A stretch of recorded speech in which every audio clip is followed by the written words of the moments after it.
Bismillah ar-Rahman ar-Rahim. Alhamdulillahi Rabbil Alameen. So this is the 23rd of October. This is the 23rd of October 2017. And this is one of our pre-Oakland programs.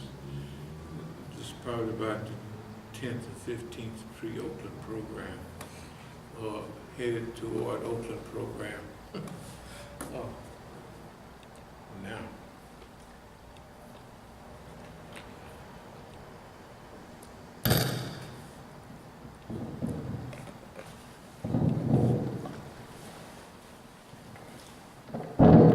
Is that coming in okay? Yeah, that's better.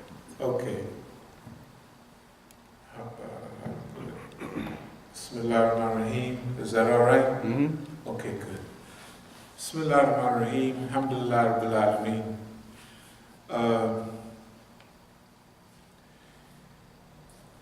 This is considered a so-called comprehensive message today. Sometimes we have message to Oakland, message to the people. This is hopefully might turn out to be what we might call a comprehensive message. It means kind of inclusive of a lot of elements. If you wonder why we call this one Arkansas Bayous to Qum, Iran, is because that's what we mean by comprehensive.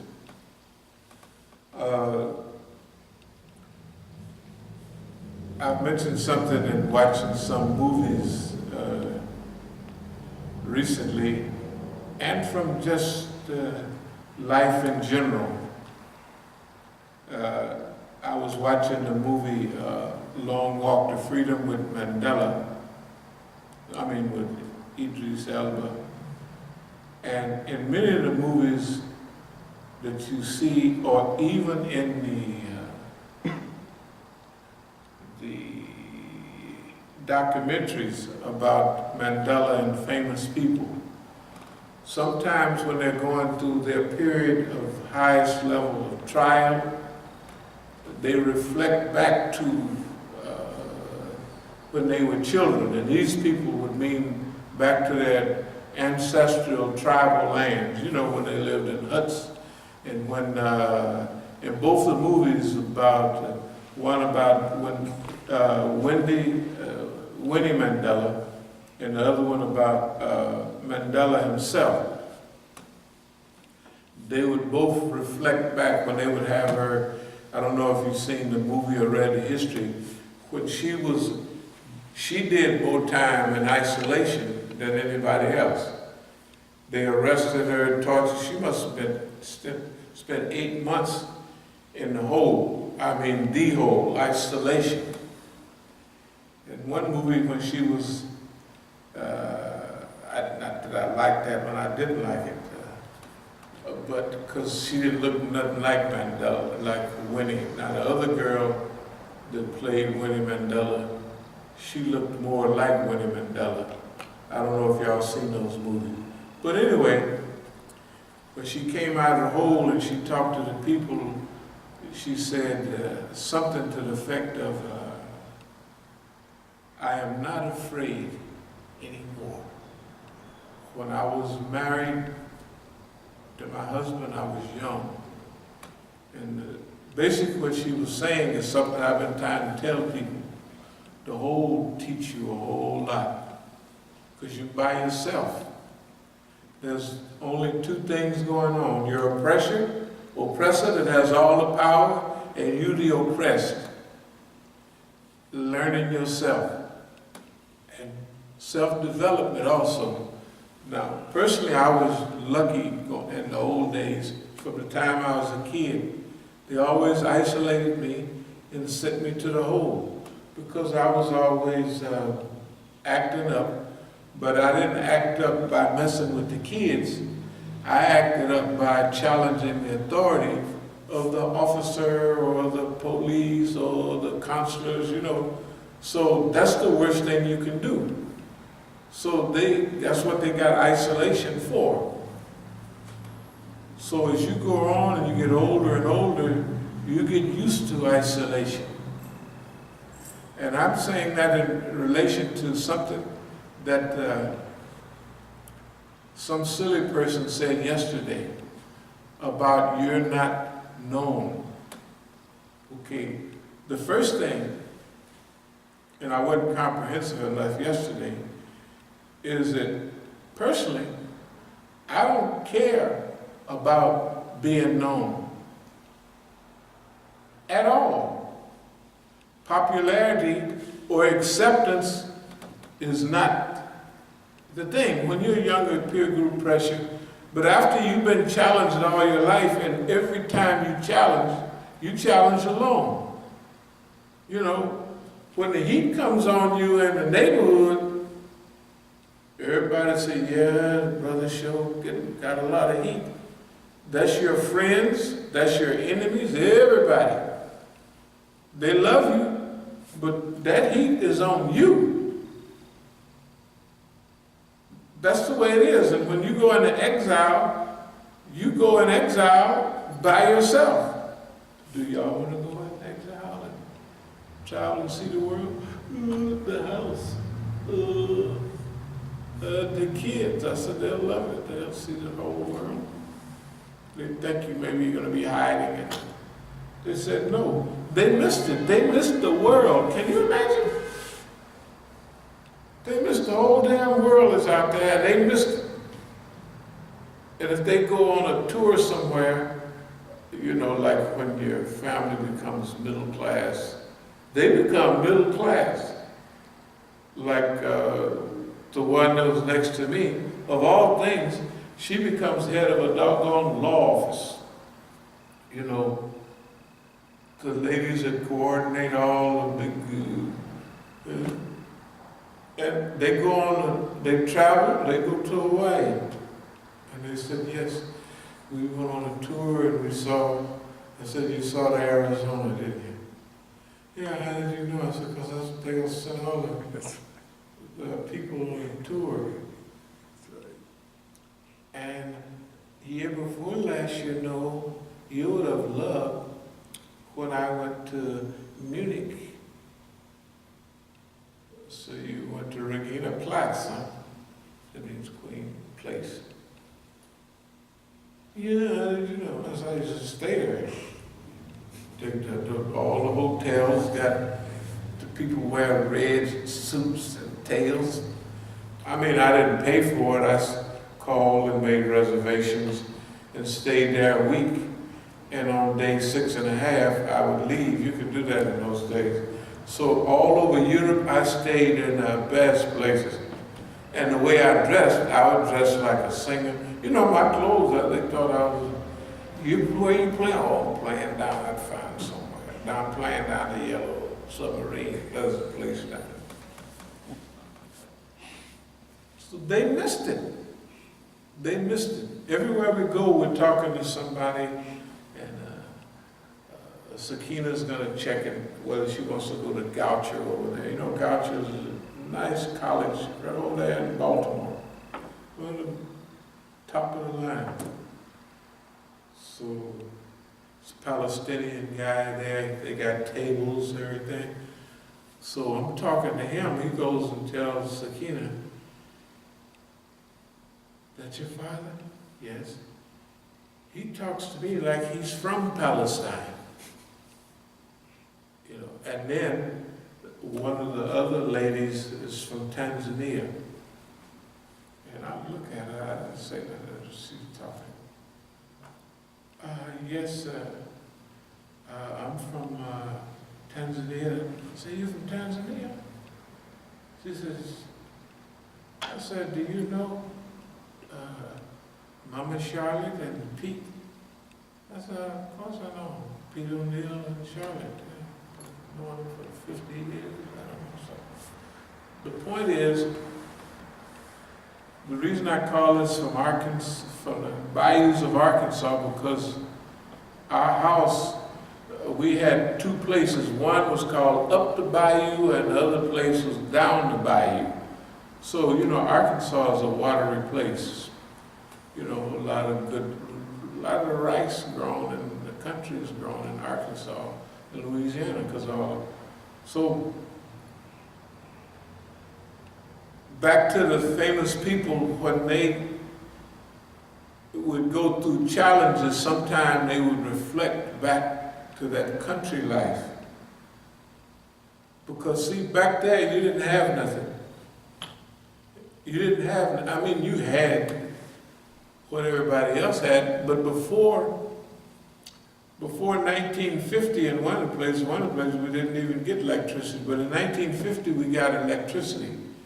You know, before you get electricity, anywhere in America, anywhere in the world, you lived back in the 1800s. You had to do the same thing, the exact same thing.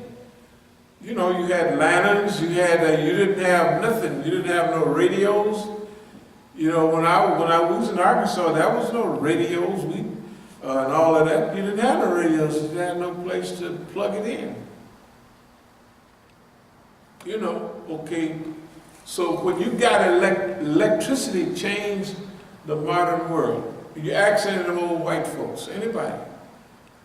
That's what the Tennessee Valley thing did.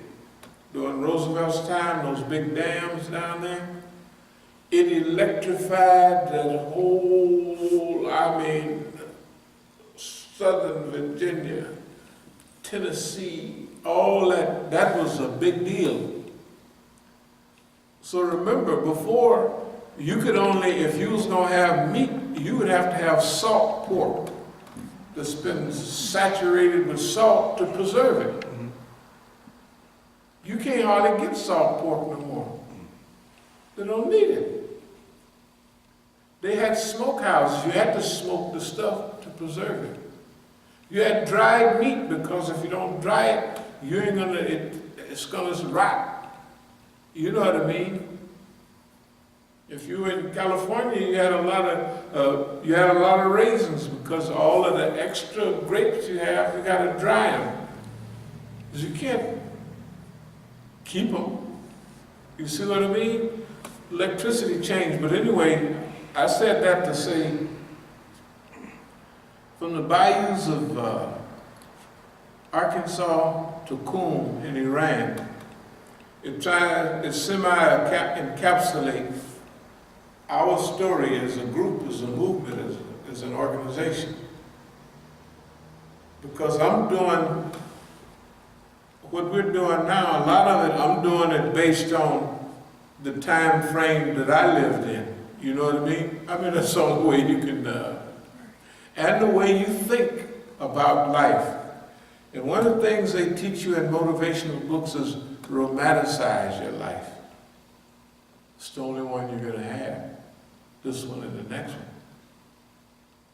So when they sent me to Leavenworth, I said, this is the U.S. Penitentiary at Leavenworth. I said, it's 5 stories high. It's got 1,800 people in it. And everybody been here from Jack Johnson. There's people been here rode with Pancho Villa, because you know the names of some of the old timers. I said, shoot, the Puerto Rican Liberation Movement that shot up Congress, and then you meet some of the people. The Puerto Rican Liberation Movement, one of the little guys, he was there. He was a friend of mine.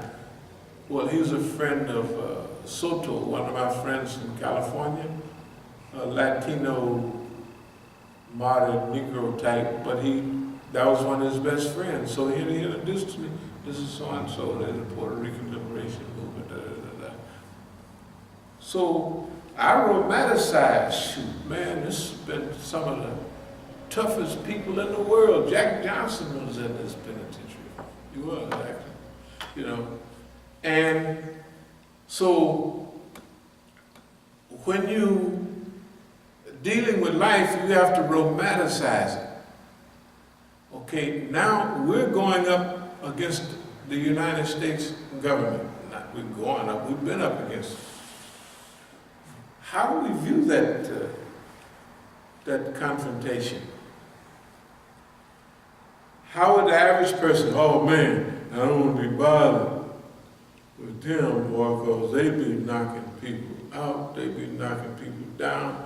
And one of our main confrontations right away is the Oakland Police Department, the OPD, which is a big linchpin. You know, the best intelligence network, at least it was in the old days, in a city was Oakland. Did you see that movie Panther? Okay, remember there's a scene in there when the Oakland Police Department is going along, doing what they do, and all of a sudden, the detective walks in and the FBI took over the whole thing. They did. But they trained the Oakland Police Department, their intelligence network equaled almost the FBI. They became big-time monsters, right, and for a city. So how would you think about that confrontation? Well, a lot of other people would, instead of romanticizing, they would look at it with fear. We romanticize it. Man, we get the chance to go up against the Federal Bureau of Investigation. They took John Dillinger out. They took Al Capone out, right? And when you go down the list, they broke the back of the Communist Party. They ruined the German boom. And you go down the list, boy, they done kicked some behind in their time, right? And it didn't take too long either. In the Oakland Police Department, they knocked, you got a whole list of brothers they've killed and broke and drug up and down the street. And they worked, you know, but I remember them different. I remember when they put this knot on my head, my mother is at my house. I pulled up to the house, and she's out there in her night clothes, that old scene that you would see in the old days of a black mother pleading with the system, don't beat her. I got blood streaming down. You know, when you get hit in the head. You think I'm gonna forget that? I look at it like, hey, I always looked at it like this. Oh. So you want my mama out in her night clothes, and she's almost 60 years old then, because I said, yeah, she might be. Yeah, she was 60 years, she was almost 60 years old. Yeah. So other people might be afraid of her. I said, no, sucker, we ain't gonna have none of that. And now we got a history. See, this is not the first round of the fight. This is one of them old time fights when there ain't no number of rounds. So we way up in the 45th, 46th round now. And you know what? We ain't got no scratches on us. And we've been fighting the biggest monster in world history for subversive forces. The Federal Bureau of Investigation, including the CIA. Because they be with me all around the world, and I know they with me. This has been going on for 45 years that I know of. I mean, the international part. We've been dealing with DAS, Departamento Interno Seguridad, that's FBI, Colombia. F2, F2. We've been dealing with Homeland Security, who's all of them? NSA. The NSA can have you boil in oil and it won't even be no pot that they boiling in. They're so sophisticated. You know what I mean? And the U.S. hook up people. Patrice Lumumba, they had them put him in acid. You can't even find his body and his bones. You see how dirty these people is? And that's who hey man, it could make you arrogant, it could scare you to death. Right? Yeah. We romanticize, this is an opportunity. And it ain't just remember, this is not the first round. We're going to be up against. No.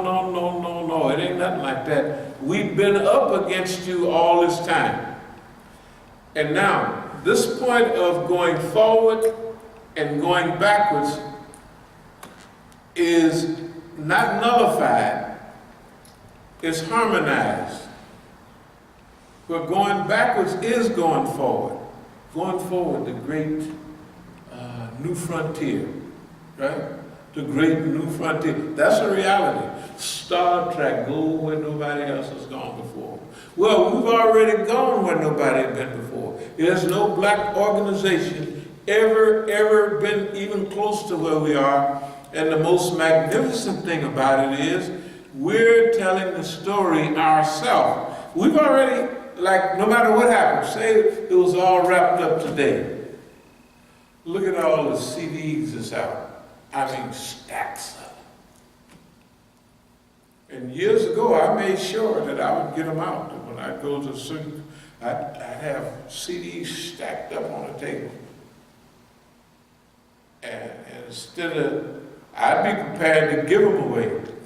But half the time, either somebody would buy them all up so I couldn't give them away, or whatever it was, I would get out enough of them so they're all over the country. You know, like they want to prevent you from distributing your book. You put them all on the table, they come and buy all your books. They couldn't do that because I would stretch it out over a period of time to make sure that they get them. And these, what we've been doing on this already, like I say, if they've been getting out to the people, that means that 48th round, we done already won that. Who we done won it? Because it's totally against what they hoped.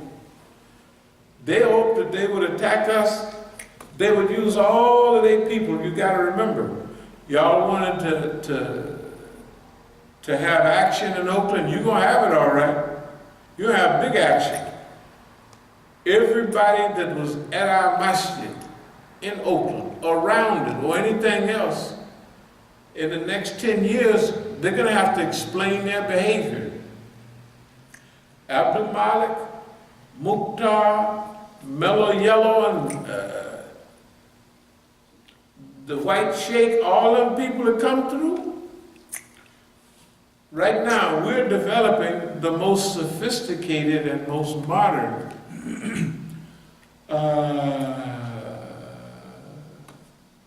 media type thing that they've seen before. We're going to go, we're studying right now all these, what people do with Facebook, this book, that book. We're going to do all that. We're going to do all of them this strictly revolutionary style, as cheap as it can be, and reach millions of people. That's what this stuff do, right? Don't cost nothing. Remember the poor brother was going to sell us some gadget for $1,200, $12,000. What does it do? Fly, then it cook, and then it dig gardens and all of that? No, it just do the same thing I do. Isn't that something? Okay, but just think about where we are. This is a comprehensive thing. We are narrating our own story. But we have to go back. When you read books on the black movement, when you they're always narrating. In fact, if you want to hear about jazz, most of the experts is white boys, right? Yes. Yep. They just had a book today. Was a guy on what's the name? I forget his kill. He was shot in Oakland. I think his name in a minute. I think it was the Fruitville Station. This Garnet. I almost had it. But anyway, this guy, the white boy is writing a story. Okay. Whether it's Vietnam, whether it's here, whether it's there, it don't make no difference. Most of the people narrating the story is white. or research experts, right? That's why my kids like a lot of the black history subjects, and it's Professor so-and-so, or it's Roots, or it's anybody but me. I say, I'm sorry, them people don't know nothing. They read a book on all this. They are they ain't fought nobody. They didn't know what it smelled like in the battlefield. They don't know what it smells like. So if you were to roll them on the battlefield, they wouldn't know they was on the battlefield. You know, when you see movies, oppression in Marshall, at the end they have a little picture of a 14-year-old boy with one of them old-time convict chain gang uniforms on. They're supposed to go take him to court and kill him, but he's hog-tied, laying on the ground. Okay, the people nowadays don't relate to none of that stuff. Because now,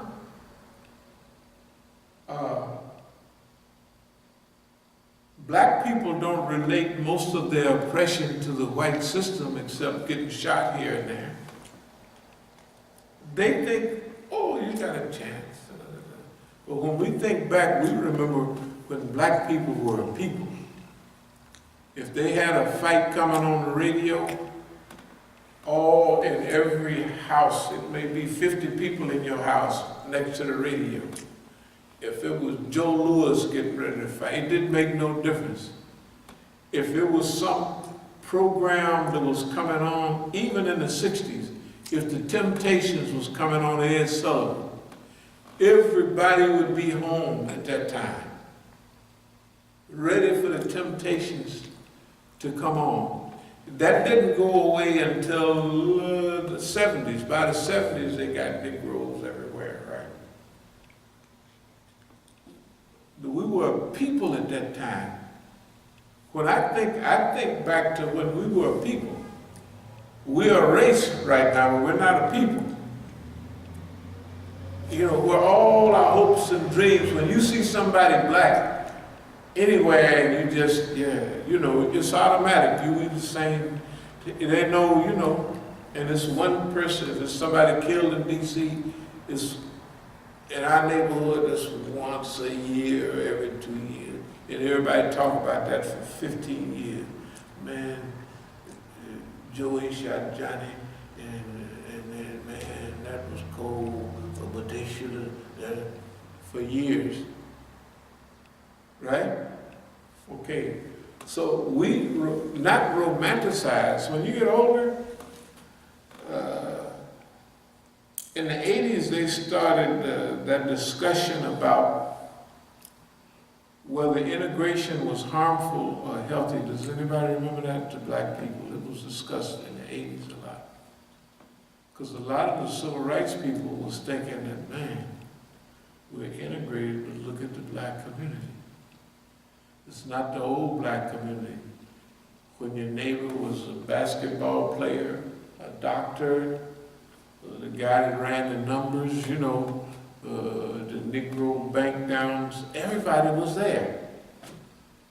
So we all had and the famous people, I saw Mr. So-and-so yesterday.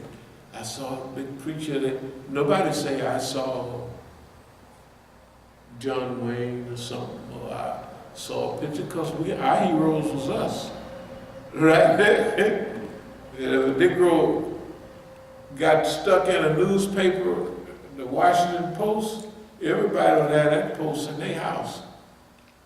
So anyway, this is a comprehensive talk today because we're giving the outlay of the overstory, the overview of us as a people from the Bayous of Arkansas. Means that this is the people of my generation, African Americans.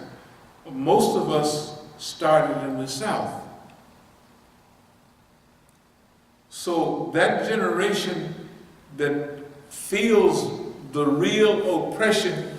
See, I watch all these new movies. They don't show you. You can't put it on the screen what it felt like. You know what I mean? You have black people in movies now in 1930s talking back to white folks. Because that's what people think nowadays.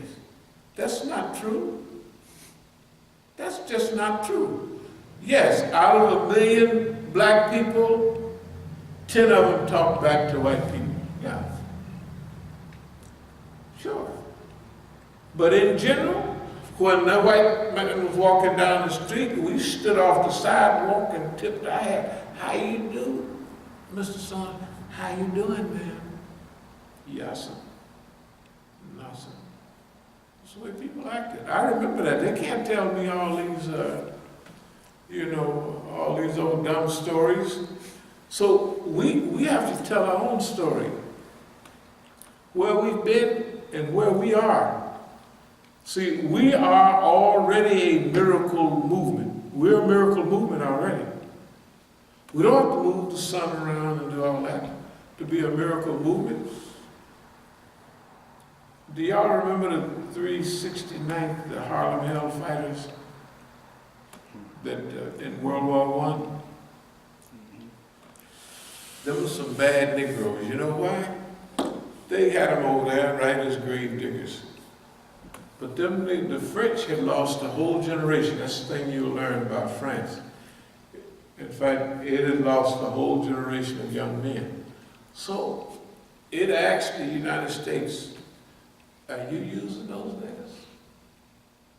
No, we don't need them niggas. Can we have them? They took off their American uniform and put on French uniforms. And they did the most fighting and the longest fighting, more days in direct conflict with the Germans than anybody else. And the Quarter Guerre, that's the French. They won those, they won all of that. Not from the United States, but for France. That's why back in the 20s and 30s, all the black musicians was going over to France. In Europe, why? Because we helped them win the war. They loved us at that time. Don't nobody tell that story. When they talk about World War I and Verdun and all that, they don't say the niggas now. You tell the niggas was taking care of business. Yes. 369 is who brought jazz to France. Yes, it did. They brought, not only fighting, but they brought jazz to France. They brought jazz over there. They brought, hey man, okay, so we have made already big contributions. They made contributions. But nobody told that story. We stumble into it 70 years later, 50 years later, 40 years later, and everybody's almost dead. You know what I mean? We ain't gonna let that happen. We're not letting it happen. That's why we are telling our own story. That's why I ain't been no hurry to leave, because these right here are very important. That's not the level we're going on, but this right here is whipping people's behind. The dumb lady came on and said stupid stuff yesterday that made them look like what they are. You just a liar. You tell lies. You said my mama died of a heroin overdose. She died of a crack. Good God Almighty. This is insanity, right? It's so stupid. But if we wasn't on there, see, like right now, are they watching? You better know they're watching. Not only they